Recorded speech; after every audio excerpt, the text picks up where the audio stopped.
Yo, what's up, guys? Guy Johnson here, but you guys call me Seth.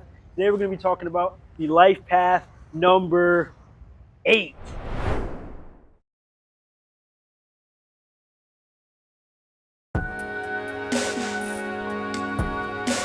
Well, you have obviously made a significant impact into music. Is there one moment that stands out in your mind above other moments as being kind of a defining point for Aretha Franklin? You said, that you were satisfied, that you finally looked in the mirror and said, I've arrived.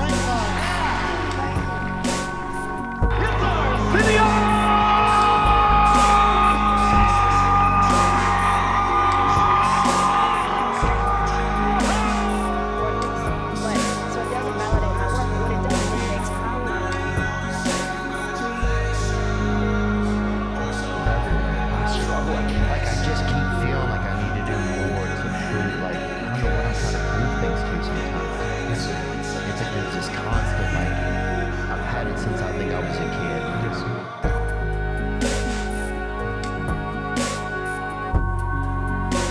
And I think in the end, later on, I've realized, I think as an adult, it's just this endless feeling of like, oh, I'm not enough. I have to constantly prove myself to you. And if I proved myself to you yesterday, that's not enough. That's not enough. I have to prove myself again to you today.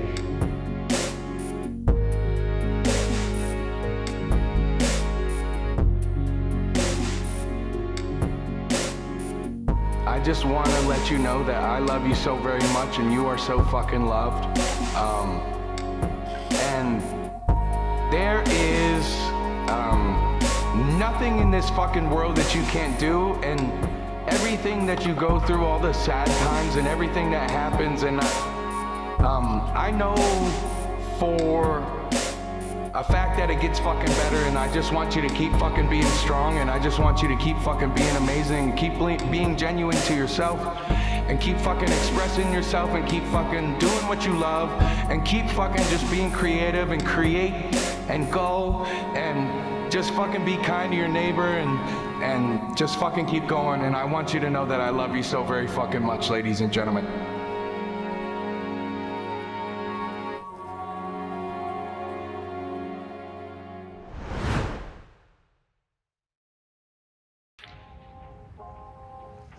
Oh my God, where is he? Where's Mr. Guy Johnson? We're supposed to be doing the life path number 8 video. Where are we? Oh my goodness. Wait, where is he?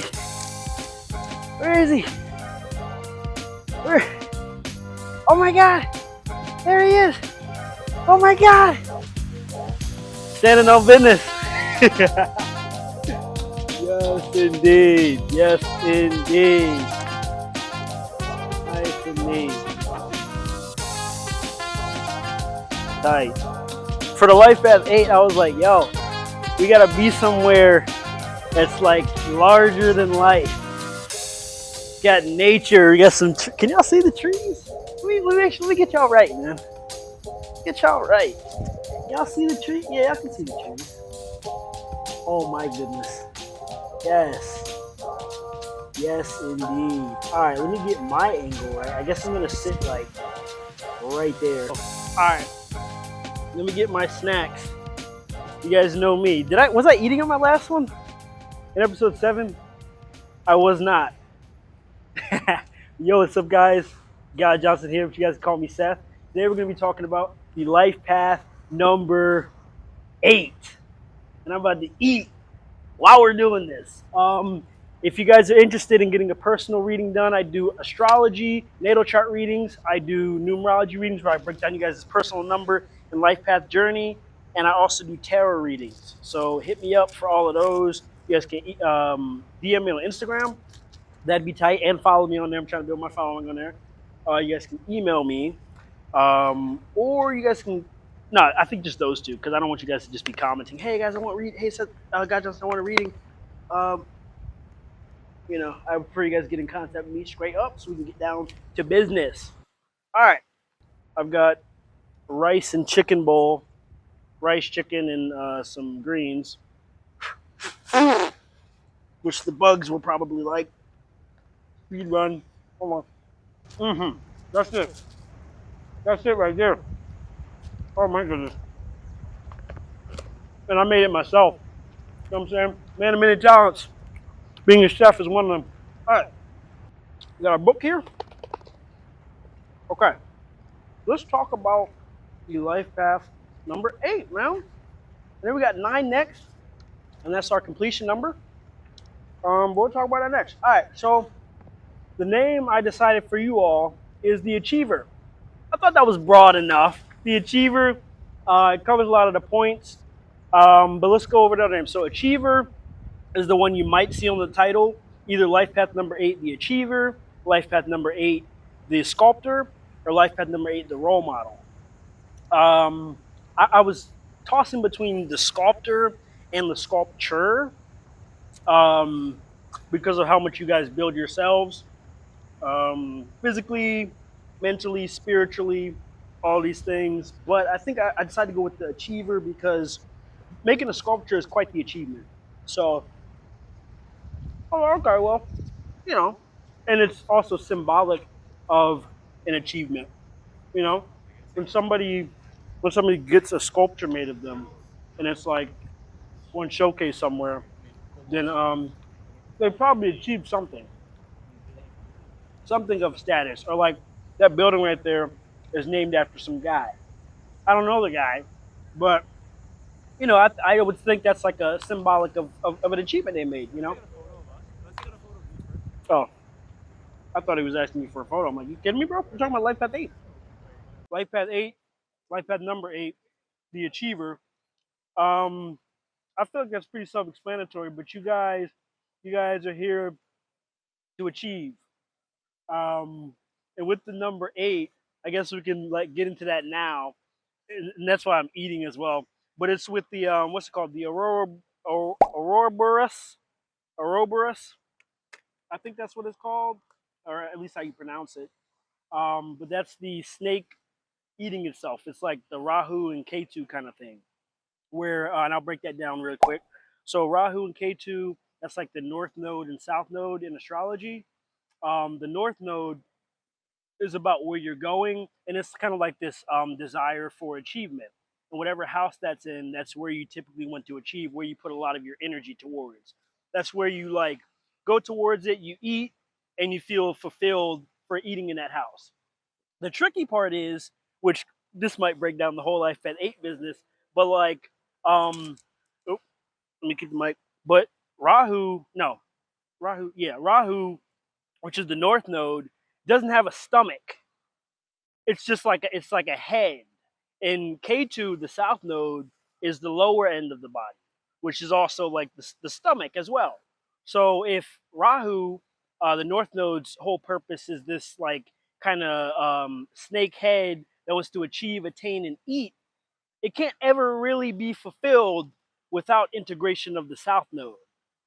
So Life Path 8 is about eating, but it's like it's limitless, it's infinite. It's the number 8, so it's infinity, but it's like eating, but you're like a bottomless pit. You kind of will keep eating, keep attaining, keep going after things because you have all the energy to achieve and attain and go after things, but to no end, basically. So it's about utilizing this abundance of energy for something, or else you'll just be doing stuff forever and you'll be in an infinite loop. It could be actual eating, it could be going in the gym. You're like, people looking at you like, bro, you're big as hell, bro. Like, you gonna just like keep working. Why do you work out so much? I work out just to work out. I want to get big. And there's layers to this. The thing about Life Path 8s is they're very layered, which we'll talk about shortly. But you guys are basically the Ouroboros, Rahu Ketu, the snake, the infinity sign. Yeah. But you really mean that, what you're saying? Yeah. Absolutely, man. Yeah, and I man, think 'cause it's important for everyone. I Yes, sir. struggle. Like, I just keep feeling like I need to do more to prove, like, I don't know what I'm trying to prove things to sometimes. Yes, sir. It's like there's this constant, like, I've had it since I think I was a kid, you Yes, know? sir.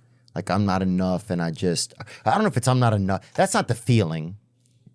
The feeling is like, what else can I do? What's the next? I have, like, I have to do more. But it's like, what am I trying to appease? That's the thing I struggle with sometimes, you know? Sure. And I think in the end, later on, I've realized, I think as an adult, it's just this endless feeling of like, oh, I'm not enough. I have to constantly prove myself. Yes, sir. To you. Like, and if I proved myself to you yesterday, that's not enough. That's not enough. I have to prove myself again to you today. Yes, and sir. I think it's just this, I don't know how that magnet started that keeps pulling that energy out of me, you know? Well, I think people have the natural inclination to want to be great, you know? And it's like, even with music, with me, I can only speak on my behalf. I can't speak on your world at all. But whenever I make a record, I'm already writing new songs. Like, I've already done these songs. I want to see what I can do next. I want to see what I can make next. You know what I mean? It's always like you want to create. And we get caught up in this kind of deal where it's just like, it's just, like I said, everything is so fucking fast. Yeah, now it is. And like you said, I proved myself to you yesterday. Why do I got to prove myself to you today? And nothing is certain, and we just want to be great. I think humans inherently want to be great and be accepted. And let me ask you this. What do you like to do? What do you like to do when you're not working? You know, honestly, I like to go fishing, man. Yeah. I like to talk to my brother. I like to think about my friends. I like to pray for my friends and people. Maybe you go be a minister, like a volunteer minister. I was thinking about signing up for the fire department. Okay, hold on. I agree you're still getting people out of fires, but a little different than volunteer ministry, okay? But pulling people out of Hades and pulling people out of a somebody set off a space heater in a Hampton Inn is a little bit different, okay? But The infinity side. Oh yeah. Me, I'll either eat until this bowl is done or until I feel like I'm full. Because I have, as a human being, I have my Rahu or my K2 intact. So I have I have desire to eat, but also have a stomach that gets spilled. I have a limit. 8, boundless. But for good reason. For good reason. Alright. Let's get into life path number 8's traits. 8 trait. Alright, so I've got 2 pages of different traits. I'll kind of go between back and forth. Alright, so life path number 8's first trait / keyword is their motivation. Heaven and nature scene. Heaven and nature sing. I love it. Stop. I love that. Let's stack that. I was excited to do Joy to the World because it was a song that gave me a kind of backdrop of how to be able to combine different moments that reflected all the different genres of music that I like. Right there. Yeah, let's get it. And heaven and nature sing. Keep the emotion. And heaven and nature sing. Good job. And heaven and nature sing. Heaven and nature sing.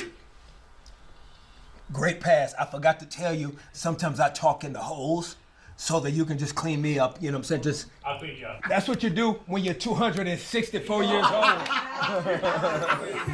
I've been around long enough that there is a unspoken language that singers and musicians have, especially within this space. We understand the language of harmonies, of emotion. It is just beautiful to walk into rooms with people that you've never worked with before, and we know the language. Right there. Yeah. Just the king got pitchy, but baby, let me tell you something, baby. Baby, let me tell you, baby. Y'all was singing that thing. See, remember, if I get good emotional passes, a lot of stuff that you may be thinking technically, I could care less. Yeah. I care about the feel, and the feel feels real good. You know what I'm saying? As long as you keep just that warm, cozy emotion and the feel of it, I'm Gucci. Yes, sir. Yeah, give you some Well. Yeah. You know what I'm missing? I ain't got no smile. Y'all ain't giving me no smile. You hear the, hold on. But do you hear the difference? Yeah. 1,000. But like, you guys have an ability to inspire people based on what you're doing, and inspire people based on the hard work that you've put in. So you know how to motivate people, get people to do what they need to do, and what you want them to do. How to motivate them to do it. That's part of your thing, because as much energy as you have, you're not a Life Path 1. Okay, so you're not standing on business by yourself. Oh yeah, Mr. Drewski, Mr. Standing on Business, Life Path 8, which is funny. But you guys are gonna need to be able to integrate other people into the work you guys are doing, because it often requires or it entails restructuring of things. So if you want to change this building, there's a lot of people you got to get in contact with. You got to convince people. You got to motivate the construction workers to do it through money, however you do it. But you guys are quite motivational. The next trait of Life Path 8 is you guys are hardworking, which is kind of a given. I like to, since we're this high up in the numbers, I like to compare 4s and 8s. You guys work very well together. I was watching a Arsenio Hall interview. It's really, really good. I decided to check him out because I was watching a Steve Harvey interview. And Steve Harvey's a 4, Arsenio's an 8. But Steve Harvey was talking about how seeing Arsenio Hall on TV really inspired him to want to do the same thing. Calling. You should be in entertainment. Yeah, I know, but how? I had no idea. And the last day of college in 1977, I went to college with Arsenio Hall. Arsenio was sitting on the hill, and we were in front of Taylor Hall. And everybody was talking about what they was going to do. I didn't know what I was going to do, but I was about to go home and get a letter from the university. They asked me not to come back, so hadn't got the letter yet. I was going to come back for my 4th year and try to earn 20 credits. I had 18 credits. I'd been in school 3 years. I had 18 credits. You need 125 credits to graduate. I've been there 3 years. He was sitting on the hill, and everybody was talking about what they were going to do. And Arsenio said, I'm going to Hollywood. I'm going to be famous. And everybody laughed at him. Trigger, you ain't going to be famous. We used to call him Trigger. No, it's a true story. Arsenio's father was a pastor. I used to go to their church, you know, stuff like that sometimes. And Arsenio was a cool dude. And a few years later, I was working a job at Lincoln Electric. I'm working a hateful job. It's oil under my thumb. I'd been out of college 6 years. So what is it, like a factory job? It's a horrible factory job. It's a piece system where you have to make so many coils of wire in a day in order to make your quota. I never made my quota. Never. I didn't know how they could make 238 spools of wire. I didn't. Yeah. That was unphenomenal. I'm making 120. I was kicked back exhausted. It was dudes making 300 cases, 400 cases, and that affected your bonus. I flunked out of school. I hated my life, man. I was sitting on the edge of the bed, about to go I worked a midnight shift from midnight to 8 in the morning. I was sitting on the edge of the bed and tears was coming down my face, man. I said, man, look at my life. This ain't what it's supposed to be. I had dirt all under my nails and oil and And there was a TV show called Don Christian's Rock Concert. Used to come on at midnight. And I was sitting there, man, tears coming down my face. I said, ladies and gentlemen, from Cleveland, Ohio, Arsenio Hall. And I looked up, because you don't know nobody named Arsenio. There's only one person in this world named Arsenio. And I looked up, and it was Arsenio Hall. And little did I know, Nancy Wilson was his aunt. And she had put him on tour with her. And he was touring as a comedian. And he was telling these jokes, and I wasn't laughing at because I was just stunned. This dude went to Hollywood and did what he said he was gonna do. I got on the phone and started calling people, hey man, cut on, because you know, there wasn't no cell phone. I said, hey man, cut this on, Arsenio on TV. I'm watching it, this is Arsenio, you know. And that was it. I went to work. I cried all the way to my job, man, because I said, man, this dude really turned his life around. And I looked, and Arsenio came out, and I just started crying. Really? Because you think I had the same dream that he had. This dude is doing it. Yeah. He attached himself, and he's doing it. I just started crying. I couldn't stop crying. So I got on the phone and started calling people. I said, man, look, get on the TV. Arsenio on TV. Arsenio ain't on no TV, man. Arsenio was on TV. Yeah. When he came out with the Arsenio Hall show the first time, that must have just blew your mind.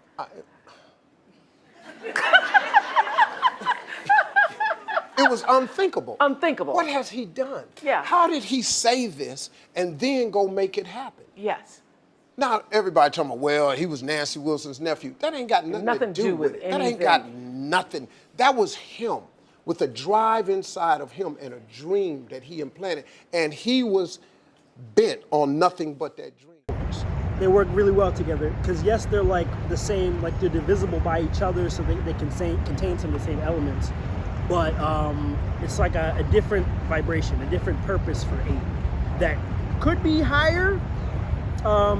Numerically, it's higher. I don't want to say one number's better than the other, but it is higher. But yeah, so they bounce off each other well. 4 might really be inspired by what 8's doing, like Steve Harvey and Arsenio. We'll put that clip on. Even when you think of 15-year-old Arsenio Hall growing up in Cleveland, Ohio, did you have any visions or see any signs of you growing to be this iconic talk show host, comedian? Well, I don't even think I knew the word iconic, but I did want to make a living. I was acting in school plays, and I was a magician. And I'm thinking, you know, I won second place in the Ohio magic competition. And I'm thinking there are no Black magicians. There was one other Black magician, a great magician named Goldfinger and his wife Dove, and they were amazing. But I was thinking, I'm going to try to fill a void that's not filled. So that's what I thought I was going to be. And I entered another comedy competition in Columbus, Ohio one time. And I did tricks on stage where you invite someone from the audience and you talk to them while you do it. And a guy came up to me after the show and he said, "Young man, you're a great magician. But you know when you'll become really rich and famous? When you put away the doves and talk." He said, "The 5 minutes you spent talking to the guy from the audience," he said, "I've never seen a 12-year-old do something like that." You know, but it was bullshit, Charlamagne. It's like you're doing a card trick and you say, "Okay, say the magic words," and they say abracadabra. I'm like, "No, I'm a Black magician. You got to say ham hocks or some shit like that." You know, I was a 12-year-old writing jokes. And the bottom line is eventually I got rid of the doves and the tall boxes. You know, my garage band disbanded, and I did stand up at a club in Chicago, and I saw my future that night. But early on, a lot of people told you that you out of your damn mind, right? You need to go get a factory job or something. Yeah, you know, you have to remember, I'm not going to Hollywood high school then.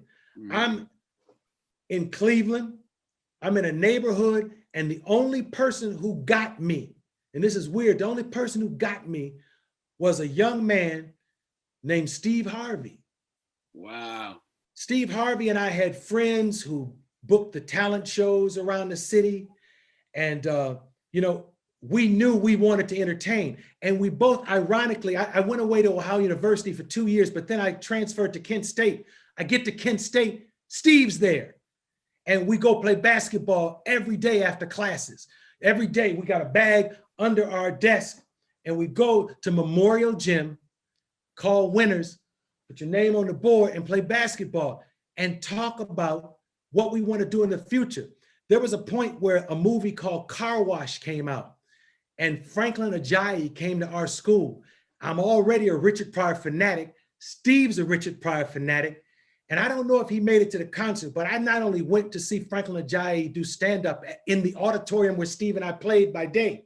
I went and saw him and I snuck backstage and I got to talk to him. And then I went to the after party with him because he didn't know where he was going. I got to talk comedy with Franklin Ajayi at that time. It was the most amazing night of my life. And then I went to see Al Green, who had a comic open for him. I knew what I was going to do. I graduated and I looked around for Steve and he wasn't there. Steve left, and he'll tell you his part of the story when you talk to him. But Steve left and I didn't see him again for years until the Def Jam era. And Russell put him on. And back then he was wearing Cosby sweaters. It wasn't about no suit. It wasn't no suit player. He had Cosby sweaters. And we became friends again. And wow, look what he's done. And Steve tells this great story when you're interviewing him.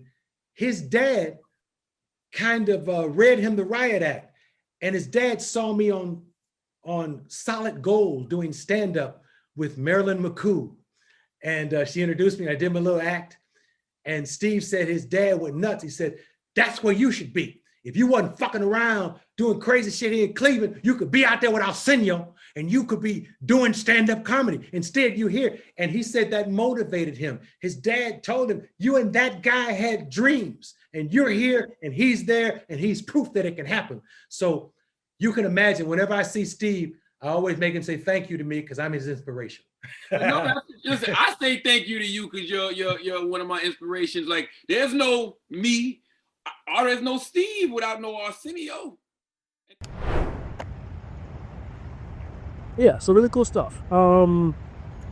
Yeah, so hardworking. Life Path 8s are managerial, as I talked about a little bit. This can kind of, since Life Path number 8s are infinite, your managerial nature could go to extremes. That's a big thing to watch out for, because you guys are all about abundance of things, going after abundance of power, success, whatever you guys are going after. You guys want an abundance of it. You guys kind of want to like never lack. Your managerial nature could take you to that place where you're overly or excessively controlling the people. So watching out for that. And you guys might have the power and authority to do it. So looking out for that again. Okay, you guys are ambitious. The ambition is linked to you guys' hunger. You guys might come here with like either a natural inclination or a natural desire, more so. A natural desire for something, or you guys might come in with circumstances that cause you to desire. Like with Dwayne Johnson, aka The Rock, he came in, his main motivation that he talked about, he was like, "I don't want to be broke ever again. When I was younger," we could put that clip up too. But he was like, when I was younger, seeing my mom, I think they're about to get evicted or getting evicted or something like that, and seeing his mom upset because of their economic status, he was like, "Yeah, I never want to be broke again." So he became The Rock for his house and for his family, for himself, all that kind of business. I don't know like how he actually, when that actually sparked for him, like at what age he was actually able to be a rock in the house for people at that time. But let's play that clip. I can trace back my my work ethic to, we were evicted out of we had a little efficiency apartment in Hawaii, and we were evicted out of there, couldn't pay the rent. The rent was $280 a month. We eventually got kicked out. When we got kicked out, I was 15 years old. I'll never forget it. I was standing there at the door. There was not the padlock, but the notice. And if any of you have had this unfortunate experience, you get evicted. They tell you in a week you got to go. If you don't, then the Honolulu Police Department will come and they'll escort you out. In that moment, I saw my mom crying, and because I'm a mama's boy, and that kind of pain really impacted me. And I thought then, I want to do everything that I can to make sure we never get evicted like this again, and make sure that she's never this upset again. Thank you. You know, and that then I thought, I didn't even know what that meant at 15 years old. It just meant I have to work. I have to work. I have to do something with my own two hands. So I have a philosophy these days that you got to put in the work with our own two hands, because this is the stuff that you can control. We control the controllables, as we say. The other part is a competitive nature that is in my DNA, and it's in my blood, just like it runs in all of our constitution and our makeup here in this room, and yours included, where I love the competition, I love to win, and I also love to learn. I don't say lose, I say I love to learn. So I would say it's a combination of that. For me, the work ethic comes from, I never want to be evicted again, which is probably why I need therapy. And then the other side to that. You're not alone. Okay, boom. We have energetic, driven. You guys are given a well of energy, an infinite well of energy that you guys can pull from, because you guys are supposed to achieve a lot of things and go after a lot of things. And I love talking about this because automatically with achievement, you're like, why is life path number 8 meant to achieve? So they're just blessed with being able to achieve a bunch of things. Like, okay, they achieve stuff, but like if you're like me, you'll ask, well, for what? Or okay, you've achieved what now? What do you do now that you've achieved all of this stuff? That's one of the biggest elements of the purpose, is to figure out, okay, what are you really doing this for? And to what end? That's why after 8, you go to 9. Which we'll talk a little bit about. We'll give y'all some nuggets. I know we got some 9s that have been waiting. But like with 8, you guys are attaining and achieving. You guys have all of these things. And a question that ideally you'd want to answer in the 8 path is like, what's your why? What's your reason? Because you guys could be motivated for no reason, or one particular reason, but it was like, yeah, when I was 3 or when I was 7, I got bullied by this one kid. Now I want to be really big and never get bullied again. But you haven't been bullied in 20 years. So now you're working to like fulfill this goal of never being bullied again, but to what end? You know, you're not going to be able to go back and rectify that. So to what end? When you get to 9 automatically comes in with some achievements, some abilities, some talents that it's like, man, you're like 6 months old and you know how to play the piano? What the hell? But they're trying to do blank with it for a broader kind of humanitarian type of thing. They want to like, okay, I've got this notebook with everything, all the information about the life path numbers on it. Everything is in this book. I've written this book, but like, now what am I supposed to do with this? When 8s get to their why, they'll maybe want to leave this book here for somebody and walk away. Be like, all right, yeah, that'll be there for somebody. And then the next person can go and make a life path series, or they can take that same information, rework it, and then the loop continues. There's a new God Johnson in the future that maybe has picked up on my information when they were a kid, and then they pull from it and they make their own thing from it, expand it, restructure it. So life path number 8, you need to figure out your why. But we're just in the keywords on the traits. All right, so next thing is your statuesque.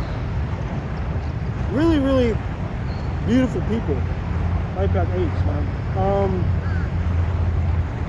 Often have big features, male and female. Either big features, big energy, or status, right? Or a combination of all 3, which we see with The Rock, we see with Jason Momoa, we see with Missy Elliott. I feel like, and even Aretha Franklin, I feel like she, even when she was younger, like just big seeming energy. And when I think about her, I'm like, yeah, she's like big. And you think of The Rock, he's big. Jason Momoa, big. Even Post Malone. But maybe they're actually just big people, I don't know. But statuesque, Jupiterian in some ways. Jupiterian, think of like Zeus, big. Okay? Stuff like that. This is hitting. This is hitting. Okay. So I put statuesque, beautiful, big, energetically, you guys should be big, like I said. You guys should be tall, muscular, and maybe some elements of like stoicism there. Now the reason you guys are all of these things, statuesque, beautiful, big, commanding presence, to attain and be like kind of like a 10th house type of person, where people look up to you, you have authority, you've achieved a lot, you need that boss energy. And Life Path 8s have that boss energy. It could be in their face. People are intimidated by your beauty. Naomi Campbell, 8. Megan Good, 8. think Penelope Cruz is 8 too. I'm just like imagining my list, my database of people that I have. Anyway, but yeah, it comes with territory. You guys are born, well, not necessarily born, because everything, that's why I mentioned the sculpture too, because you guys are meant to develop a suit that is like your vessel. It could be what you wear. You literally wear suits that just command presence. You guys develop your body that commands presence and respect. But you guys need that. You guys need that for your purpose. It is what it is. Okay. Now, let me flip over to this other side here, because there are layers to you all. Imagine y'all like Shrek, right? And you know, one thing I learned from Shrek is onions have layers. They all have layers. Okay? Y'all are like, another trait I put on here, Russian dolls. Those are the dolls with a bunch of different layers. And there's one really tiny, teensy little Russian doll within there. That's a big element of you guys' business here. I'll say business because you guys are 8s. But you start off small. You spend your whole life developing these new layers, building over top of this smaller version. And you can grow as big as you want to be. But it all starts with that little seed, that little tiny Naomi Campbell within you, that little tiny Dwayne Johnson that started off this big, but spent his whole life trying to build and grow into this, grow this thick skin. For whatever reason, like you said, it could be to like never be broke, never get bullied again. I think in some movie he played in some movie he played a kid that was getting bullied. I think it was a movie with Kevin Hart, and so he decided to become a police officer. I'll put a clip of that in there because that's a big 8 theme. It's rapping.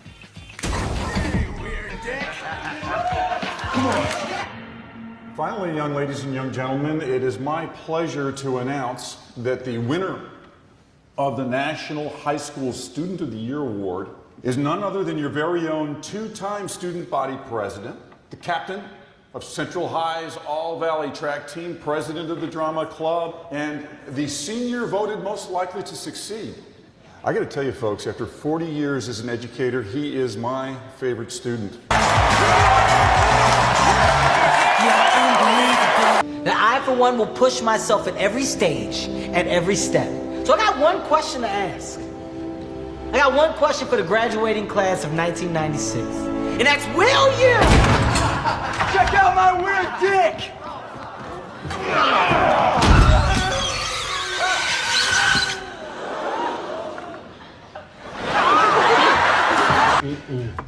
Whoa, wait, hey, sir.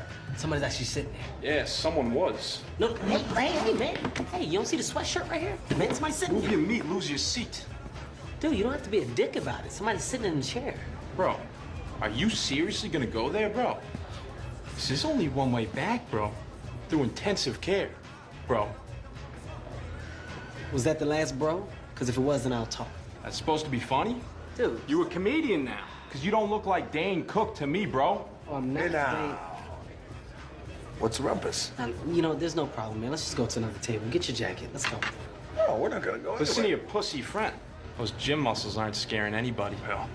Oh, hey, please. Yo, come on, let's just go. It's okay. No, we're not gonna go. This man insulted you, and we're not gonna leave until he apologizes. It's okay. Hey, we got a problem here. No. Yeah, we got a big problem. Your friend here really insulted my friend, and he needs to apologize. I don't think he does. He doesn't. Oh, you know what, man? I think this whole situation is getting a little out of control. I can fix this whole thing. It's not a I'll order some nachos, the explosions, the one that's got 4 cheeses. Let's eat them together. You know what? You take them. Let's go. We can. Nah, we're not going anywhere, Jet. This whole thing will be over in a jiff. Hey, how about this? Why don't you and your boyfriend apologize to Big Rick here, and then go jerk each other off in the parking lot? That's a lot. Yeah, you're right, CJ. That's a lot of homophobia coming out of a very angry man. You need to go get that looked at by a trained professional. but since you have escalated this whole scenario by bringing what I can only assume is an unlicensed firearm into this public place, endangering the lives of all these innocent people, I can no longer, in good conscience, walk away and jerk anyone off in the parking lot. I'm afraid we ain't going anywhere. It's time for you to get out of here, pal. Whoa, whoa, whoa. There's 4 of us, tough guy. Yeah, no, I got that. All right, well, before this whole thing goes down, you should know one thing about me. What's that? I don't like bullies.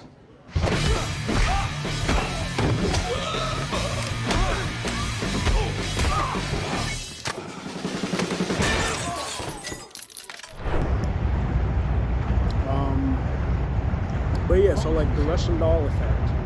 A lot of you guys' business, you guys are here to protect your inner selves and then therefore protect others in that way. Okay? What you reading, man? You said what? What you reading? It's my notes for my show. You got a show? Yes, sir. That's tough. What's your show? God Johnson Wisdom. Johnson Williams?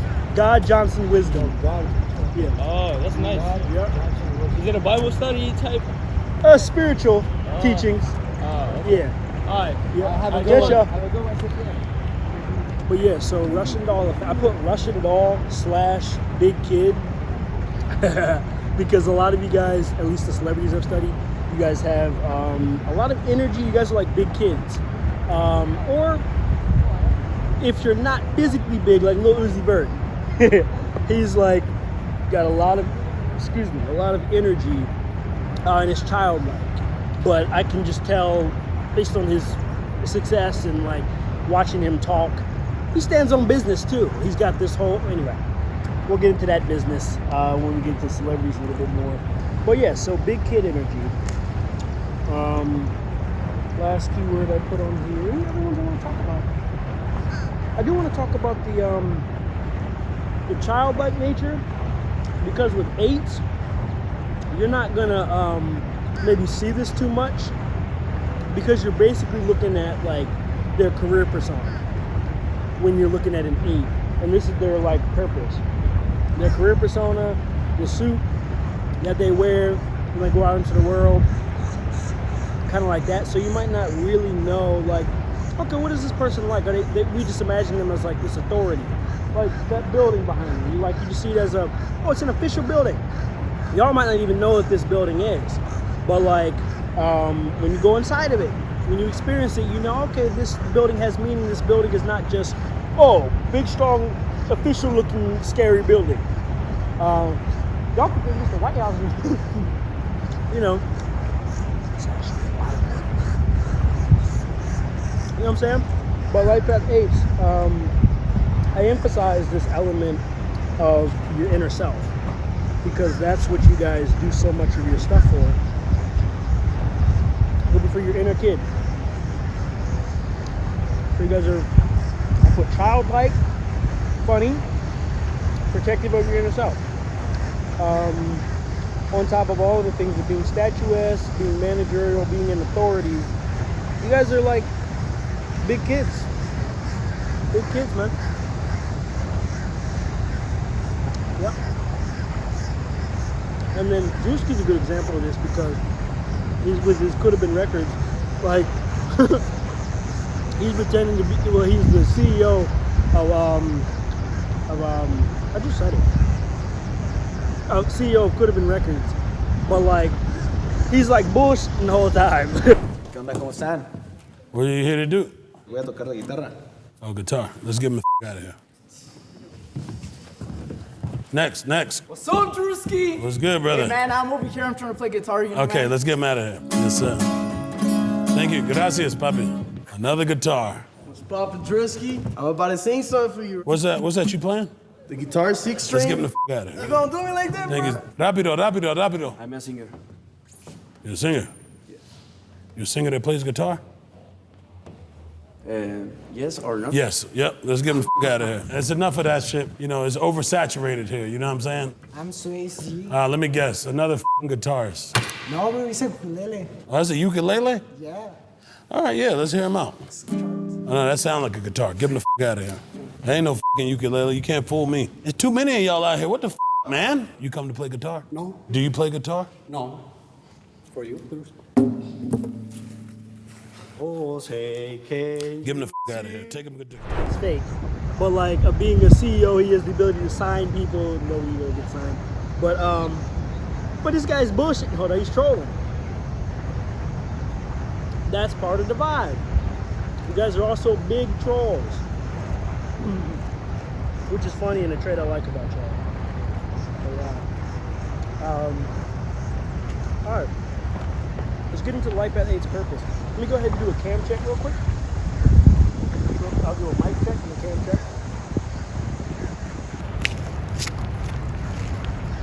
Oh, brother.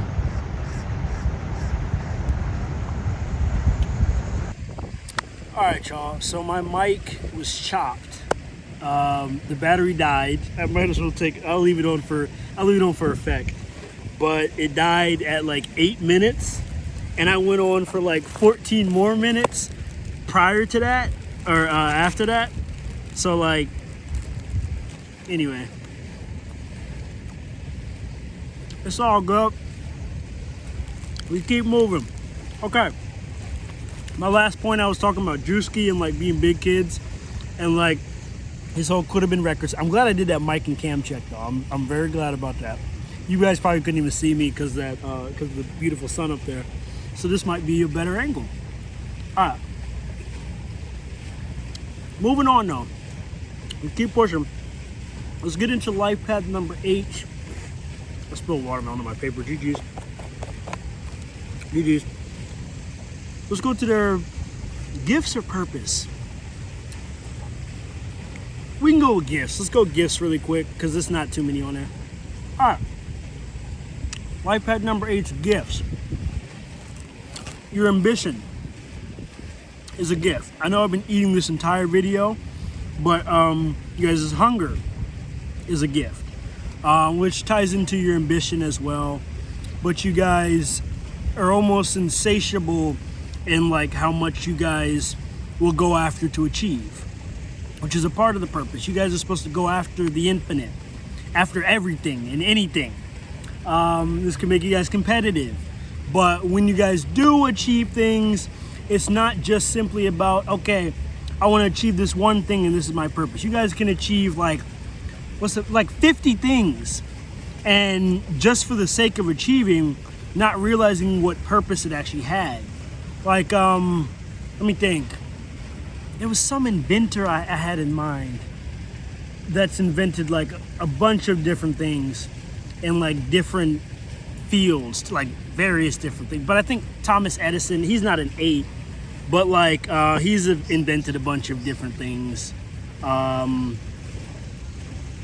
aren't necessarily related to one another. But like it could be like that. You guys want to just achieve things. You guys want to own 15 different businesses or start 15 businesses, and you start them just to kind of like check these boxes off your list. But then these businesses really mess around and like help people or change the world.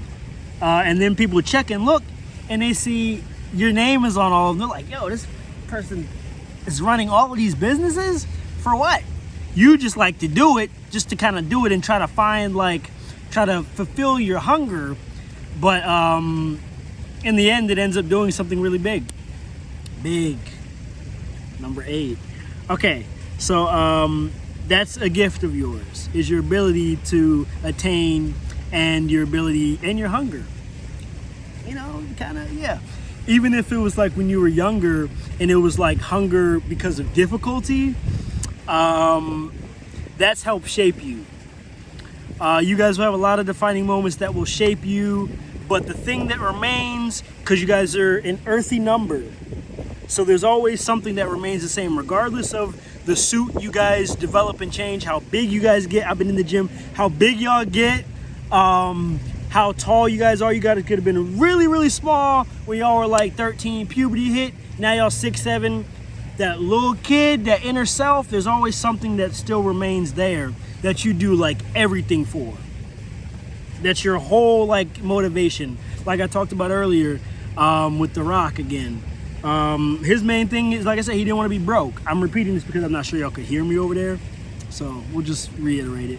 But his whole thing was his family was getting evicted. He saw his mom was sad, and I think I might have put the clip on there. but he didn't want to be broke. And I'm like, well, gang, you know, yes, you could be broke again as an adult, but if you're doing all of this for that little kid, that kid's gone, man. That kid was in the past, so you're always going to be trying to fulfill that kid and look out for that kid, when really, like, you can't go back in the past, man.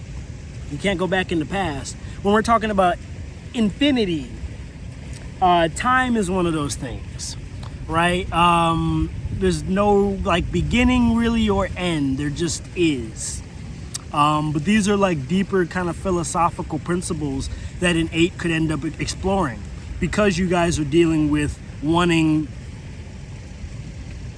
the infinite. You guys want abundance, but the truest form. I never want to run out of money. I never want to get bullied again. I never want to not know something. I never want to, whatever, stuff like that. But to say never, like ever in time, that's Life Path 8s, and they'll say stuff like that and go after it. But that's like a forever journey. Like you're always it's like the dog trying to eat its own tail. Bro, you're not getting back there, gang. You know, but you'll keep chasing it. That's number 8. That's number 8, and that's a part of the purpose, because there are a lot of things like that. You guys are meant to go through that race to ask these questions, to eventually stop and be like, just freeze. Just be in the moment and be like, oh, wait a minute. And ask a question. Because 8 can look like a question mark if you look at it. Okay, so, yeah, so I said hunger / desire for more. That could be helpful in a group setting where like everybody's stuck in maybe a 4 kind of race where like you're just cool on working. You're working. You're the worker. But 8 in that group might be like, bro, we doing the same shit, man. We just here working 24/7. Let's do something else, man. I want to do something. I want to go big. I want to go bigger. You know, it's really like that Slither.io game where there's that worm going through. My nephew plays it. But it's a worm and it's going through eating all those orbs, and then you eat the other worms. The bigger you get, you can like absorb them, become even bigger, absorb them, become even bigger. How big do you want to get? How big do you want to get? Let me line up for thumbnails. I'll be like that. I'll be like that. I'll be like that. Cool. All right. So yes, and then big ideas is a gift you guys have. But yeah, it's really that hunger. The hunger plus you guys' energy, because you guys have like an infinite amount of energy to go after things. Like, dang. So y'all are literally built to attain and achieve, but it's not always for what you think. Not always for what you think. Yeah, it's not simply for the fact of attaining. It's either to ask the question of, all right, I've attained 1,000 things. I've achieved 1,000 things. But then you ask for what? That's really a big gist. But let's get into Life Path number 8's purpose. Because we've explained the gifts, we've explained that you guys have these abilities to attain anything and achieve anything. But what's the purpose? What's the point? All right. Eats another piece of watermelon. Okay. I kind of like this side better. I have 2 sides of my notes, like I said earlier, if you guys could hear it. I hope you guys could hear it. But Life Path number 8's purpose is to set societal boundaries. Set/readjust them. Because I called you guys the achiever. When you guys achieve all the things that you do, you guys attain status. And you guys attain power. The power to set bounds. You guys are like sculptures, like I said. So people look to you for guidance in some ways. Okay, well, like, yeah, this person's like the main example for things. So we're going to copy him. You guys set the standard. Missy Elliott was a big example. I was watching an interview of her with the Breakfast Club. And they were talking about how she, when it comes to equality in rap and women coming into rap, she set that standard. She's the original when it comes to women in rap and feminism. She was the original, like, the foremother of that, which is pretty cool. Put that clip. I really like the way they put it. Ladies and gentlemen, we just had to give you a sample of what took place the other night in Newark, New Jersey, when the whole entire world feasts their eyes on one of the greatest entertainers of our era. Wow. I'm not even going to say generation. Generation is 2 decades, Mike Muse. That's 20 years. 20 years, man. We saying of era, multiple Grammy Awards, tens of millions of records sold. That's on her own. That's not even including the records she's collaborated with or the hits she made for artists or the artists she made from hits. That works front and back. See what we doing with this. Always true to form. Before people were talking about inequality, before people were talking about independence, before people were talking about female empowerment, she's been the living manifestation of that. She's always been in control as far as I'm concerned, and then her affinity for hip-hop culture. I heard her say something in her speech the other day when she won the Michael Jackson Video Vanguard Award. I want to play a piece of it that really stood out to me, and then I'm going to introduce who we have here if you don't already know. I want to dedicate this award to the dance community all around the world. Because when y'all get on the stage with these artists, y'all are not just props. Y'all are the icing on the cake. Y'all are the beat to the heart. And so I dedicate this to every dance community out there, and including these hard workers who come here, the little ones. This is the next generation, and I promise y'all, I love y'all with all my heart. If my heart could speak, you would know how grateful I am. I'm so grateful. I'm humbled. Rightfully so. Her video game changed the landscape of how we view videos, how we express ourselves through visual imaging. She talked about dance culture, Heather B. As you know, through hip-hop, we all came through dance culture. That's a fact. Right? We all. You look at Jermaine Dupri, you look at J-Lo, you look at Rosie Perez, you look at P. Diddy. We all. You look at Missy Elliott, you look at Swiggity. Come on, man. You know I was doing that on Pier 39 with King Tech. No, but we ain't see that. I was passing the hat around. That was me. Ladies and gentlemen, welcome Missy Elliott to the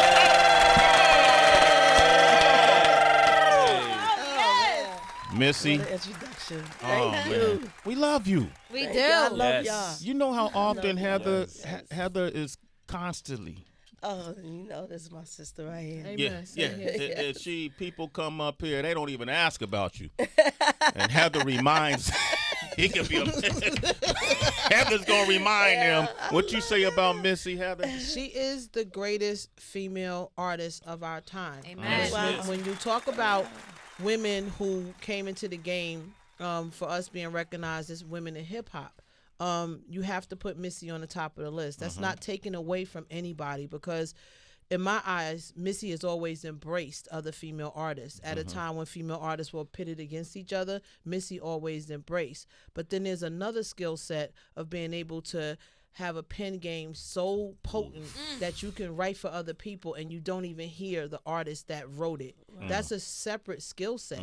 And in my opinion, what you and Tim did with Aaliyah, to me, goes down in history. That album, that Aaliyah album, and those songs. And when people found out, like, that was Missy, and like, that was just incredible. And it just continued and continued. You think of 702, you think of Total, you think of Monica, the list goes on Sierra. and on and on. Maya. Keisha Cole's. I mean, you're talking about a list of women, that she's always embraced. It's incredible. So you can't mention women in music without mentioning Missy Elliott. And that's from the heart. Thank you.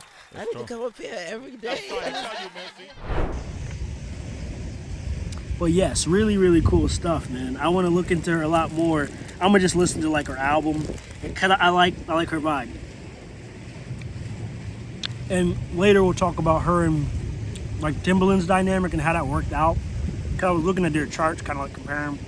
Well, how did that? Because they seem like they really pushed each other to like new bounds. It's cool. All right. So the next purpose is to bring up the underdog. When you guys attain power, a lot of y'all's thing is the bullied becomes the big dog kind of thing. You guys start off small, you grow big. You're like trees. Start off really, really small. You can't even see the tree when it starts. But then it becomes that. It becomes that. That's a part of y'all's thing. So bringing up your inner underdog and then bringing up people around you. I noticed with some eights I see and I've met, like it's always that kind of thing. Like they'll have their cause or whatever they're going for. That's pretty cool. I got a film festival email. Pretty cheeky. All right, but you guys will have your guys' cause and you want to bring up the people that are like y'all that were also underdogs. Whether it's through feminism, whether it's through... Are you still on me, bro? The fly just flew in my ear. Elfkin mans. All right, anyway. You guys want to bring up the people that are like you. Whether it was you when you were a kid, so you want to bring up kids like you and maybe train them, help them get in shape and get big and all of this stuff, whatever it is, or other causes, but bringing up some underdog. Okay.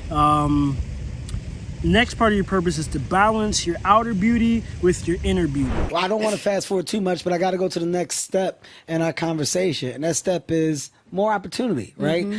Some would say, man, success in singing. I'm so happy. Me and my sister, a journey of, look at us. Wow, we're doing it. But that wasn't enough. Somehow you stumbled into the place of acting. And, you know, where did that want come from? Like, why that door on top of the singing? Yeah. So the crazy thing is, my very first acting gig, I was 3.5. I auditioned for Fighting Temptations and I played younger Lily, which was Beyonce's character. So then I started doing Tyler Perry stuff with Meet the Browns.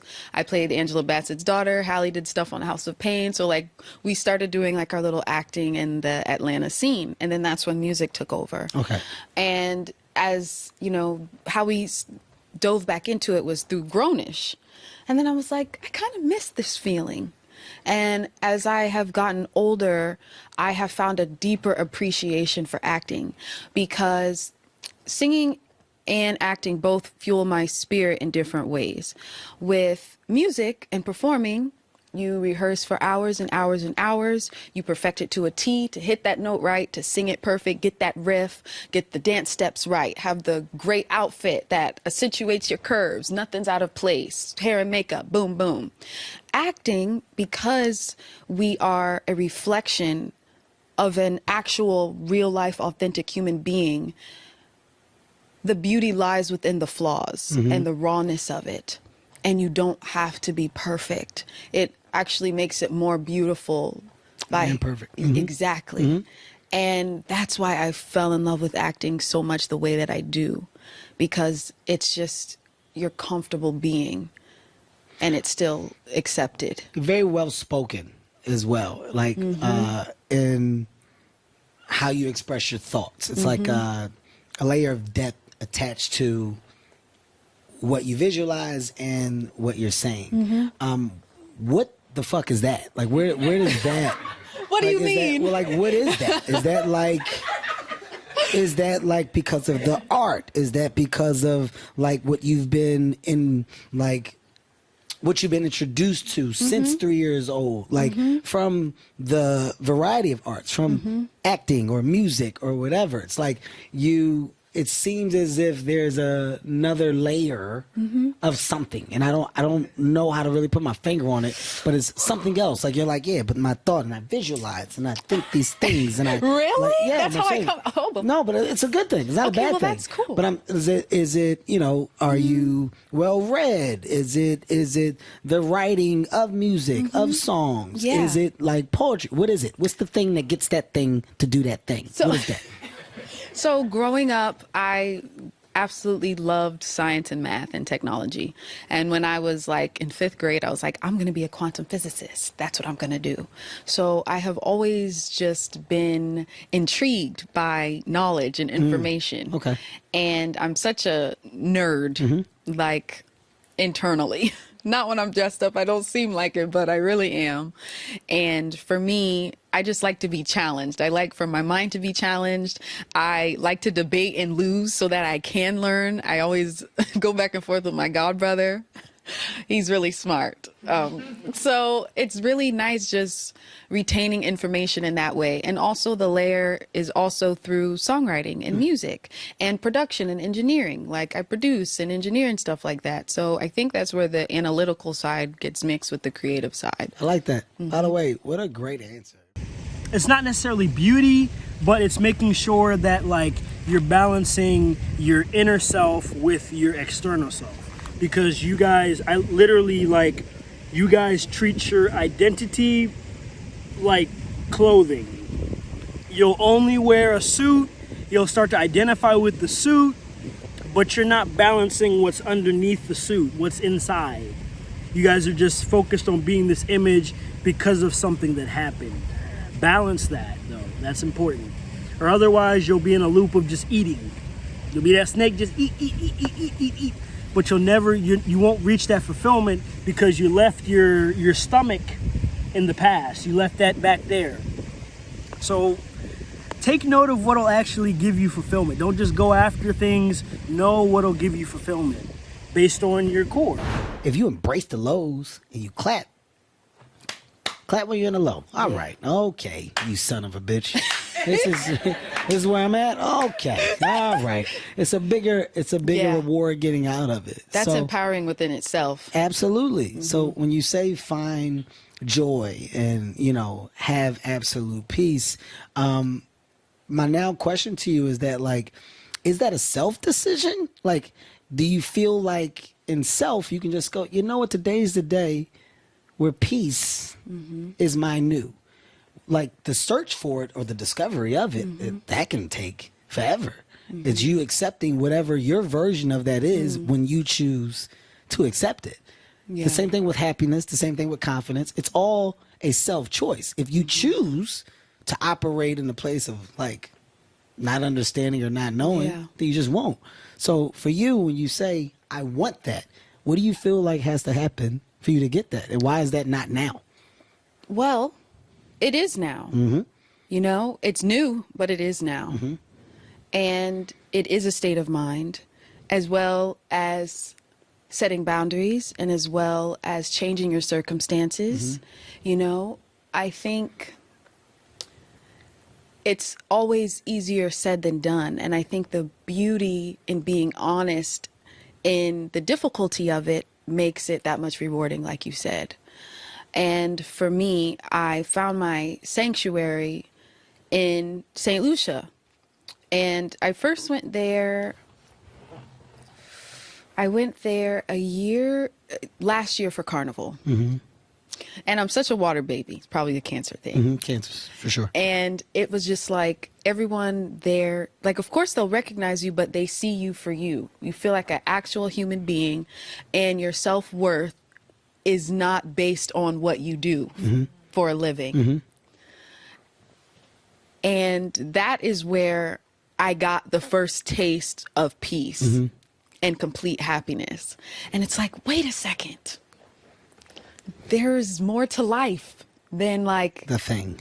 Yes. Yeah. And it's so easy to get caught up in this thing and in this life, and it's really cool. And don't get me wrong, like I want people to like my outfit. I want people to like what I do and my music and how I did in this role. I want that, but it's not as filling as you think before you have it.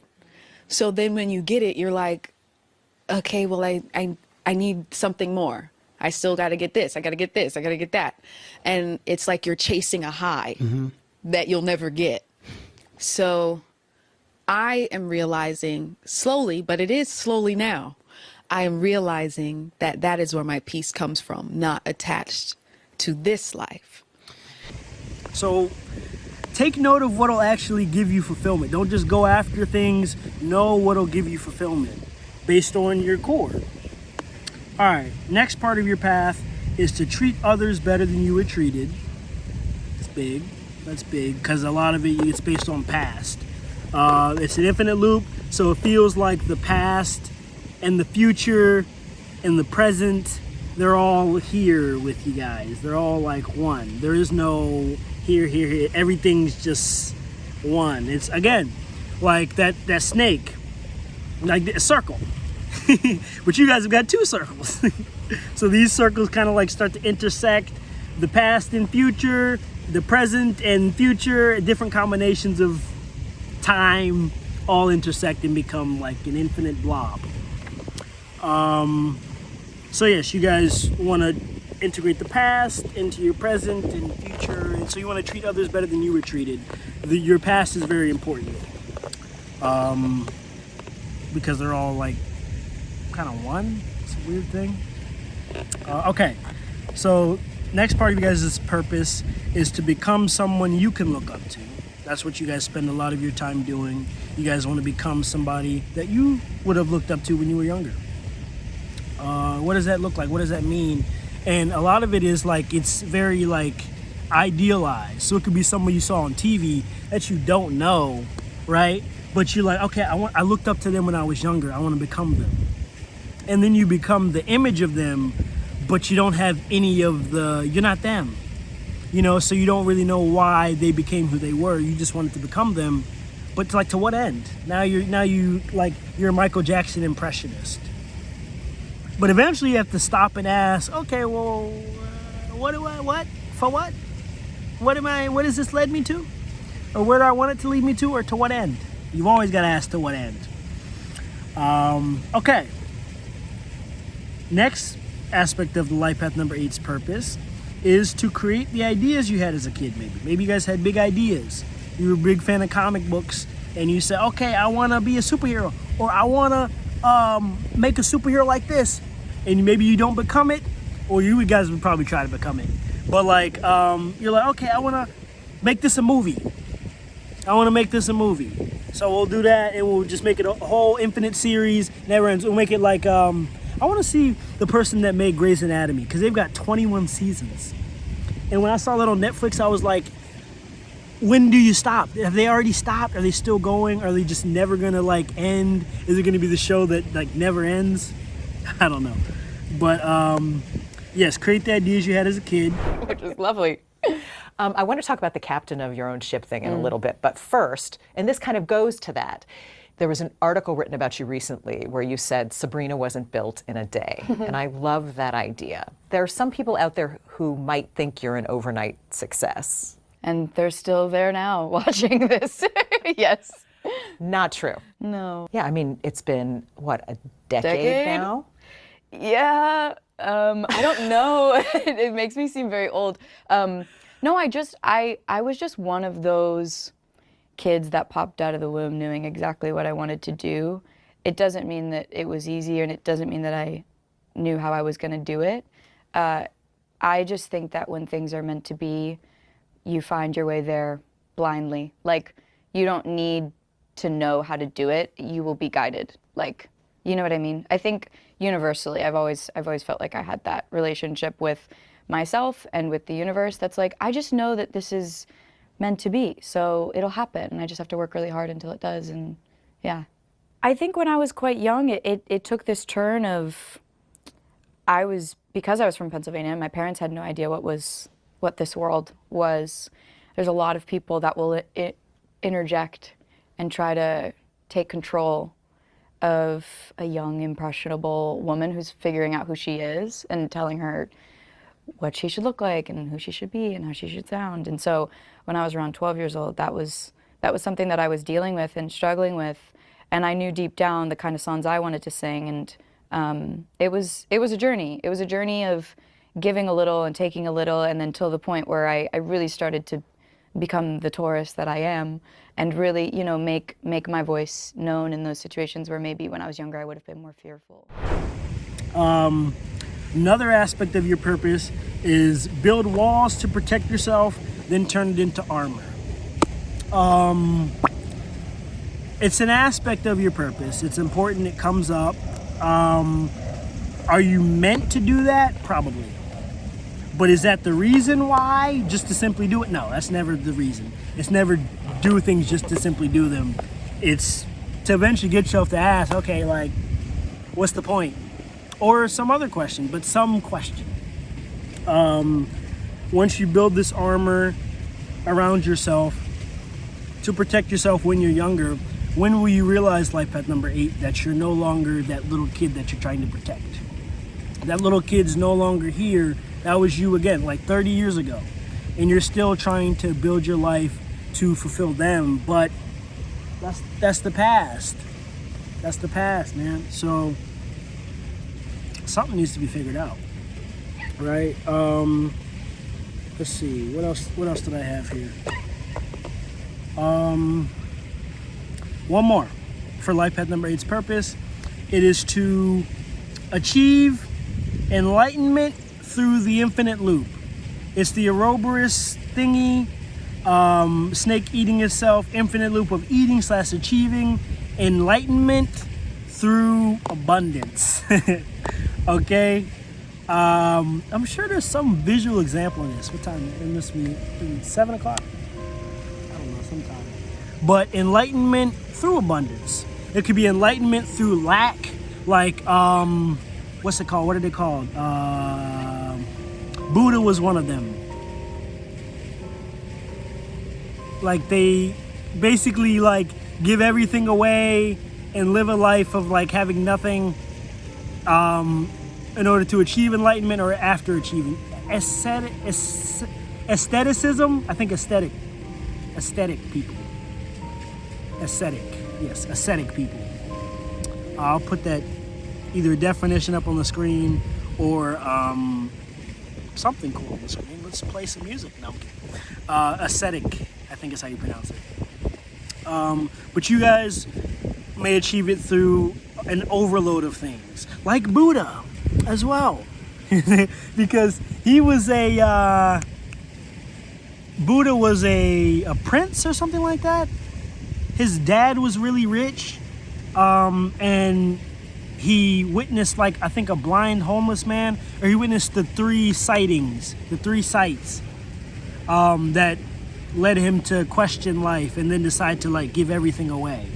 So life path number 8, you guys will experience a path similar to Buddha in some ways, and you guys is like achievement of enlightenment is where you guys have a bunch of things, you guys achieve a bunch of things, and then you begin to look around at it, or you'll see maybe like your 3 sights like Buddha did. I think it was 3 sights. That'll get you to like change course. Because again, going back to Rahu, it's like he's the guider of the course based on hunger in some ways, but he's always redirecting his course. His whole point is to travel somewhere. If your whole point is to travel somewhere, you don't really have a destination. It's your job to travel. It's your job to go. So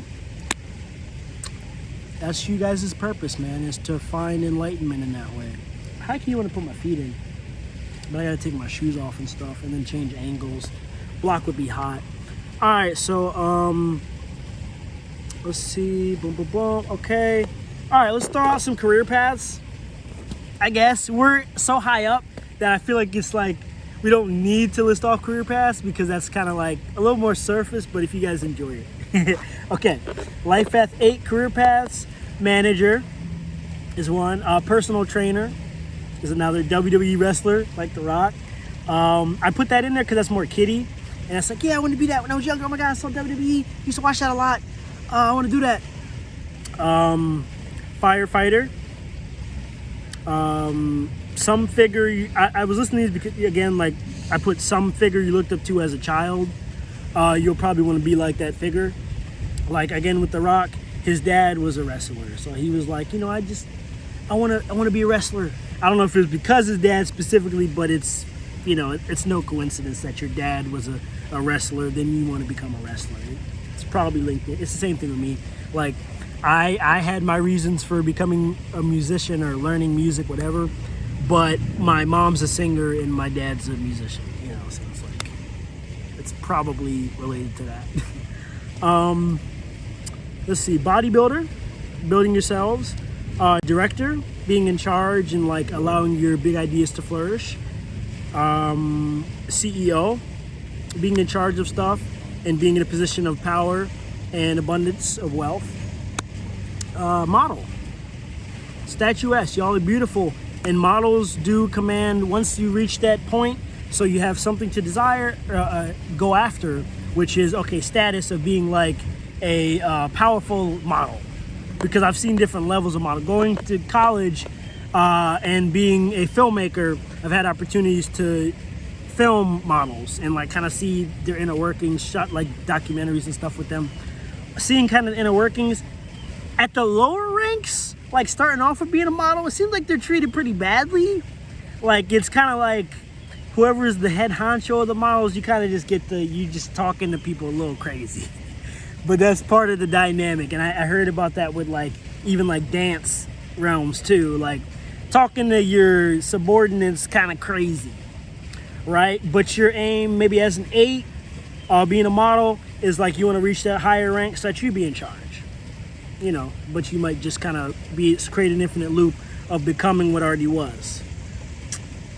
It's tricky with 8s, man. That's why it's so high up. It's a big purpose because it's high up because you guys attain a lot. You guys get a lot. Power, wealth, infinite energy, dang near. It's a lot happening. You guys become like an authority on things. That's why y'all are up there. Okay. Let's go into it. What advice do I have for life path number 8s with this whole big, insane journey in mind? Don't become the bully. Okay? You guys have power, and you might have been bullied when you were younger or whatever, or when you were smaller even. If you were that model I was talking about who got picked on by the head honcho, and now you're the head honcho, don't become them. Y'all, this is very karmic. It's about infinite loops. You guys can continue to loop or redirect the loop. Meaning you guys can become that bully very quickly. Very easily, because you could be resentful. You're like, okay, I was bullied by my dance instructor when I was 10. I want to become better than them. I want to become the dance instructor, and I don't want to be treated like that again. Neglecting the fact that, oh wait, to not be treated like that again, what does that really mean though? How will you treat others? How would you do things differently? Right? So don't become the bully, life path number 8. Next piece of advice for life path number 8s, don't lose yourself in who you had to become to protect yourself, succeed or survive. So once again, don't lose yourself in who you had to become to protect yourself, survive or succeed. Okay? Don't let success change you or remove you from like your core kind of reasoning, unless your core reasoning was kind of crazy, then it depends. But don't lose yourself. If you've lost yourself in all this, everything you've built on top of you, you got to cut that down. There was sculptures in general, they start off as like big blocks, aren't they? I want to put a clip of somebody making a sculpture and then like whatever that process looks like, because that's you guys' process. Next piece of advice is you have a lot of energy. Don't get lost in extremes, okay? I think I mentioned that earlier, but that could mean being overly jovial and like optimistic, but not actually taking action you need to do. Being heady, meaning too egotistical, too immersed in the image of authority. You guys can get caught up in image, but forget substance. On the interview I was listening to about The Rock, everybody in the comments was like hikey hating on him because they're like, oh yeah, why are we listening to an actor about politics? He's just acting in this video. And it was an interview with him and another 8, which I thought that was cool because they talked about like how they were inspired by each other's like infinite desire and drive just to do things. We'll put that up on the screen. But yeah, don't get lost in your image and don't get lost in extremes of things. We basically don't get too controlling. Essentially, that's what it boils down to. Don't get too controlling. Don't get too hatred-oriented. Balance. Because what y'all are doing is y'all are balancing the head and the tail of your snake. You guys are balancing the head and the tail. Stop trying to eat your tail. Okay, stop chasing something that, it's gonna run as you go. It's like the Sethyjfox thingy. Or Laylaps and the Sethyjfox. And then Zeus, which was, here's the paradox with that. These stories are pretty cool. But the Sethyjfox was the uncatchable fox. Nobody could ever catch him. And then there was Laylaps, the dog, who was the dog that caught all of his prey. This is you guys' type of junk. Whether you guys are the fox or the dog, either one. Take your pick. But Sethyjfox, he was like really, really big old fox. But he would go into I think somebody sent him into a village to get revenge on them because they were doing something wrong. I forgot what they were doing wrong. Maybe I'll put it up on the screen if after I look it up, remember it. But the village people were doing something wrong, and so some god sent the Sethyjfox in there to basically F them up, right? And then the Sethyjfox was going in there eating people and stuff, getting kind of crazy. So another god sent in Laylaps, the dog that caught all of his prey. So they're like, yo, that Sethyjfox is becoming a problem. We're gonna send Laylaps in there to get him. So they send Laylaps in, and it becomes an infinite loop because the fox can never get caught. But Laylaps catches everything it goes after. Everything. So it becomes this infinite cycle of them like just chasing each other and running and chasing each other. So Zeus is like, oh man, this thing is getting crazy. Because he's not maybe going to catch him, but he needs to catch him, but he can never get caught. It's too confusing. Stop it. So he snapped both of them and turned them into constellations. He's like, okay, you guys both did. And usually turning into a constellation, I think that was a good thing. Like when you achieve like some big trait. So he was like, you guys both admirable, great people. We're going to make you constellations. You guys have both done your great job, but this is getting chaotic, getting a little busy. Don't go into extremes like that, because that's kind of what that leads to. It's just like an infinite loop. There's one more segment I have. I've got to get my laptop really quick.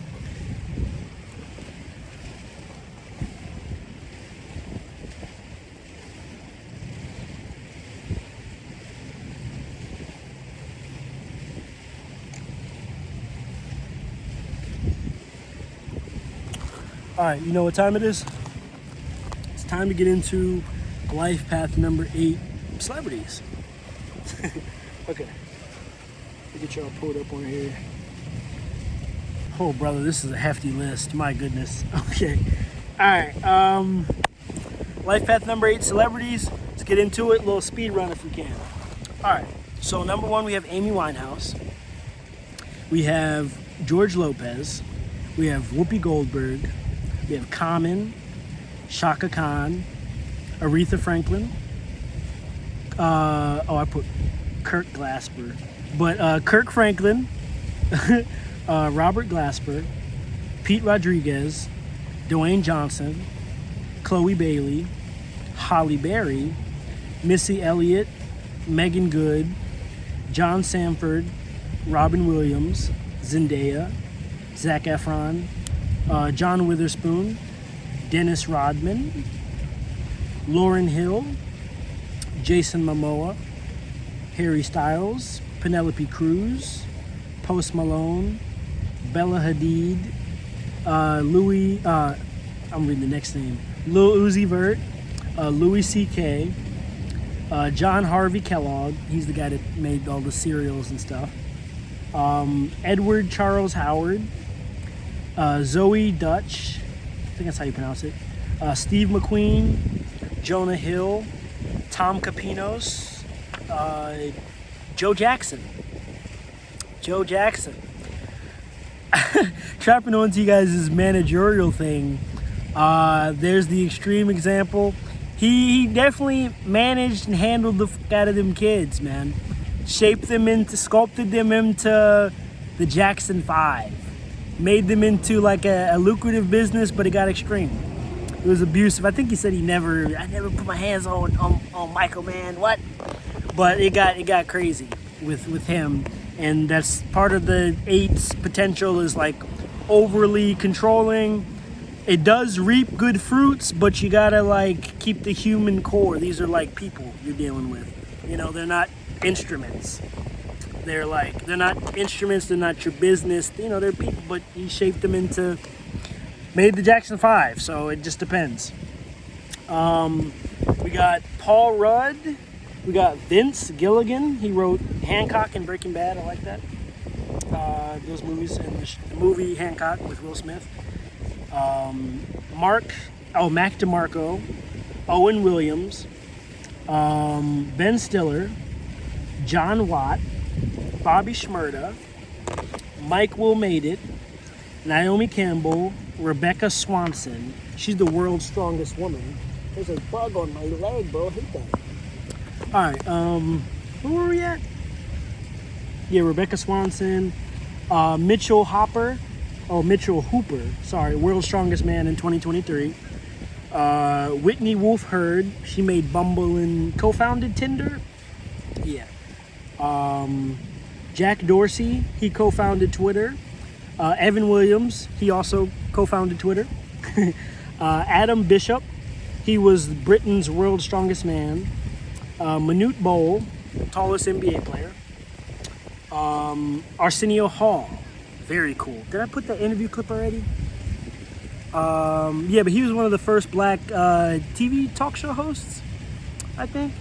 There was an element that they were talking about in the interview of like, I think it was Charlemagne that said it, but like having the right people in the right positions and the impact of that.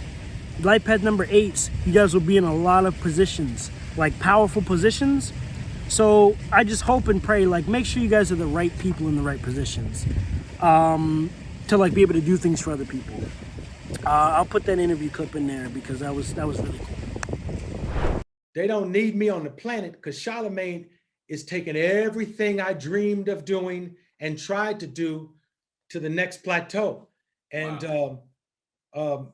With you on the planet, I can stay home. Well, you know, I reference you all the time, man. You're one of the reasons I even want to do a talk show. When I hosted, I was a guest on Stephen Colbert's show one time, and he let me sit behind the desk, and I made the audience do the woof woof woof woof. You know what I'm saying?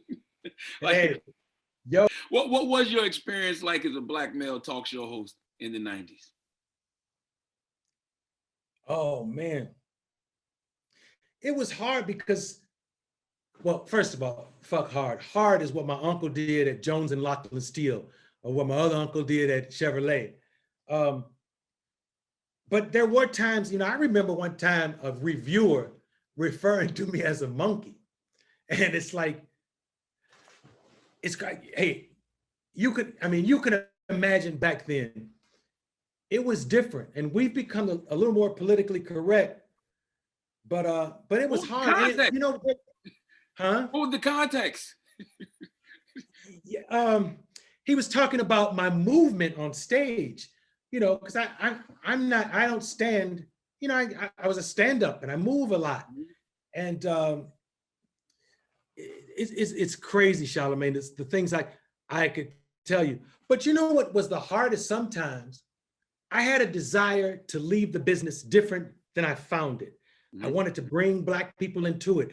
I remember asking the president of Paramount for an intern program because there weren't enough Black writers, and there had never been any in late night who write jokes every night. So I started an intern program. My first intern was John Singleton. Wow. And he wanted to direct. And the coolest thing in the world was this guy on my set who sometime I would say, well, why is John Singleton in the hallway where talent is? And he would always wander away from the interns and go say hello to a guest like Cuba Gooding Jr. And it's weird that so much of the prep for that movie in his mind and in his heart and meeting people and networking was done on the show. Wow. And at that time it was like, hey man, you're supposed to be Xeroxing the paper that they gave you. But now I look back and I'm glad he said, "Fuck off, sir. I don't want to do that." You know. John Singleton said that to you? Well, no, he didn't say no. He didn't. I mean, he didn't say, he would. But I love that he didn't do what I said all the time. Like there were times the interns weren't allowed on the stage, and there were times I would walk into the booth, and John Singleton was watching the director. And now I look back, and I'm so glad that he didn't do what I said do. You know, and so we had young writers and interns, and I was able to put a lot of hip hop on. I was able to try to do anything that Oprah and Johnny weren't doing. And Oprah wasn't crazy about hip hop back then. So I got to have this lane in this world all to myself. But one of the hard parts was in starting that. I remember going to Paramount and saying, I want to book this group. And I knew that I was gonna have a hard time. I had to approve all the bookings early on. And I wanted to do NWA. And one of the people in the meeting knew who it was. I had a cassette tape that Ice Cube hand delivered to me. He brought it to the set because Ice Cube hated me for many years. Why? Because I wasn't able to pull it off. It was early on. And I wasn't able to get Paramount to, he wanted to do Fuck the Police. And I was the president of, I was the national ambassador of DARE and all kind of stuff, which meant I went to schools with cops. And so Paramount wouldn't let me do it. I remember finally when they started letting me do stuff, I wanted to do Bobby Brown. Bobby Brown played me 2 songs. He played me My Prerogative and Don't Be Cruel. And I said, I want to break both of them motherfuckers. He said, no, just one. I said, I want both of them, Bob. It's not like the Tonight Show gonna let you break it. So I went to Paramount and I said, I want to do 2 songs in one night. I'm going to do it on a Friday night, and I'm going to do one in the early part of the show and one at the end of the show. I'm going to do Prerogative last. And they didn't want me to do it. And it was interesting. They didn't even, like when I said Bobby Brown, they said, look, I'm sure she's very talented. And I said, whoa. She. And they said, Bobby Brown she was the spokesmodel on Star Search, right? And I'm like, no, motherfucker. Bobby Brown is a man. And Bobby Brown was a new addition. And so I realized they were turning me down on stuff they didn't understand. And you have to realize that in those times, when I'm saying Bobby Brown and when I'm saying Q-Tip and when I'm saying, you know how people sit in the band at the Tonight Show or David Sanborn sits in with Paul Schaefer. I want to have some hip hop guys with my posse. And I wanted to do stuff different. And I had to fight for a lot of that. Man, it shows me how much value one Black person in the right position can have. Because one thing that you always showed us, it was so much value in us. And that's one thing I love about the Arsenio Hall show. There was a time where there was a need to highlight hip hop and Black stars. Do you think that Black talent is adequately represented and highlighted now? Well, not to keep kissing your ass, but when I listen to you or watch you, I hear about stuff I don't know about. And I think that's important. You go deep into hip hop and, you and Envy, y'all know some folks. And I love going that deep. I love going deeper than Ryan and Kelly will go with hip hop, mm-hmm. And you do that. I love Trevor Noah's position in the business because he's brilliant and he deals with an area of show business that Soul Train didn't deal with. He deals with an area of society that we've never seen a brother deal with. I would love to see more people so we have more variety because there's a huge space between Charlemagne and Trevor. Trevor, by the way, who's in Coming to America. Yeah. I won't even tell you. Okay, now we have RuPaul, and that's again an example of the Russian doll effect, reshaping your image. I want to hear about the motivations of becoming the queen of drag, as RuPaul said in that one Jimmy Fallon thing. But I'll try to find a clip of RuPaul talking about motivations. But anyway, Tyler, George Duvall, he was the inventor of the first robot. Pablo Picasso, pretty cool. Sabrina Carpenter, Cillian Murphy, Philip Kaplan, he made DistroKid, the music distributing app. It was actually to replace the need for like a record label. You can like be an independent artist through DistroKid. And I think the idea of like a record label is heavily associated with Life Path number 8 of like kind of Joe Jackson type of thing, being in control of artists and being in charge of their distribution. DistroKid comes in and puts it in the artist's hands. So, did my tripod just die? Are you kidding me? Do I gotta hold it with my hand? I do it myself? All right, almost done here. We got, I said Philip Kaplan. We got Katherine Johnson. She was the first female mathematician to work with NASA. Katherine Johnson is with us tonight in the studio. Nice to see you again, Ms. Johnson. Thank you for being here. Thank you. It is such a pleasure to talk with you, and there's so much ground we can cover in the course of the conversation.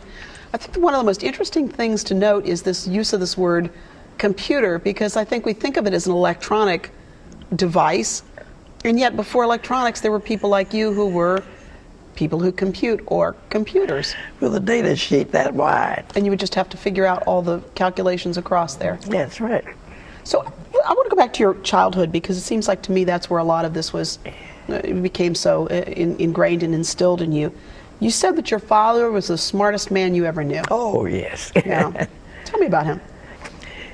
I thought he was the tallest, the handsomest, the straightest, but he was just my father. And we had a hard textbook, and they had very difficult word problems this long in there, and you just read it to him and he could tell you the answer.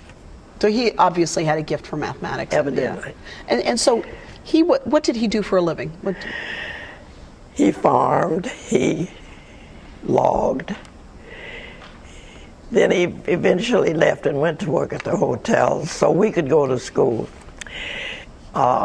He could look at a tree and tell you the number of board feet he could get out of it.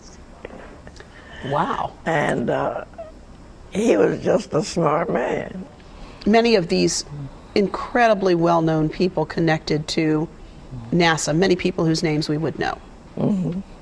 I'm thinking about John Glenn in particular. It's just, well, we did get to meet the astronauts, and they were as excited as we were, and we just looked at them and all. But you know, it's so interesting because we talk about electronic computers, and I think in this generation we think of computers as being electronic devices. But back then, and now we talk about human error, we tend more to trust the electronic answer than we do the human answer. But back then, it sounds like they really trusted the human answer more. They were more suspicious of the electronic answer. Yes, in particular, when John Glenn was to be the first astronaut to go up into the atmosphere and come back. And they wanted him to come back in a special place. And that was what I did. I computed his trajectory. And from then on, anytime they were going to compute trajectories, they were given mostly, all of them, to Mount Branch. And I did most of the work on those by hand. But when he got ready to go up, he said, call her. And if she says the computer's right, I'll take it. That's amazing. That was amazing that he did call and say that the very first time he made a trip into the atmosphere, and he wanted to arrive at a given place, he wanted me to check it out to be sure that the computer was right. So when you guys watch Hidden Figures, it was her and Katherine Johnson and Mary Jackson, another first black woman to work with NASA as an engineer. I think those were the two women that were in Hidden Figures. Yes. And we got Bob Dylan. We got Chris Staple. He's like, to me, he's the head of like country music. And then we also had Kirk Franklin, who seems like he's like a big face, at least for the youth, of like gospel music. So faces of things, role models. But my dad told me he took a lot of inspiration from Hezekiah, which was an ascended master, which we'll talk about it next. So Chris Pratt, Vincent Price, that's a big name. What is he? talk show host? Is he a talk show host or something? Oh, an actor. Vincent Price. Yeah, big actor. No, Vincent Price, was he a voice actor? He's the guy that did, he voiced in Thriller. Yes. I think he did, yes. We got Stanley Jordan, got Drewski, we got Tizo Touchdown, Rod Sterling. Oh, Rod Serling or Sterling? I think it's Sterling. Yeah, Rod Serling, Twilight Zone guy. Fritz Lang, famous director.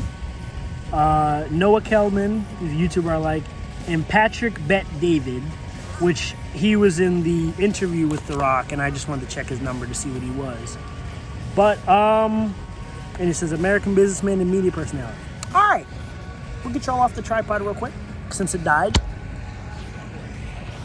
All right, guys, this has been, let me not cover the mic. This has been the Life Path number 8 video. Hope you guys have enjoyed. My nose is itchy. We got 9, 11, 22, and 33. But man, we're working through these numbers, man. This is a series I've not given up on. Continue going with it, even if it's taking time. I hope this reaches people, and I hope it means something. I enjoy doing it, and I enjoy looking back on these videos. And at least just having them out there. It feels like I have like a book out or something, you know, like a whole like amalgamation of my researches and things I found, and then my ideologies put into like one long series, like several movies it seems like. But I hope you guys have enjoyed. Like, comment, subscribe, book a reading, share this, all of that stuff, like, you know, even donate to the channel. All of that stuff like adds to it, keeps me fueled to doing it. Yes, Life Path 8s, you guys are dope. Keep doing what you're doing, keep growing, keep learning. Just plop a little purpose on there. But it's a lot of great power.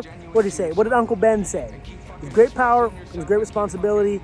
You guys have a lot of it. Creative and create. Yeah, man. That's all I got for y'all. Peace. Just fucking be kind to your neighbor and just fucking keep going. And I want you to know that I love you so very fucking much, ladies and gentlemen.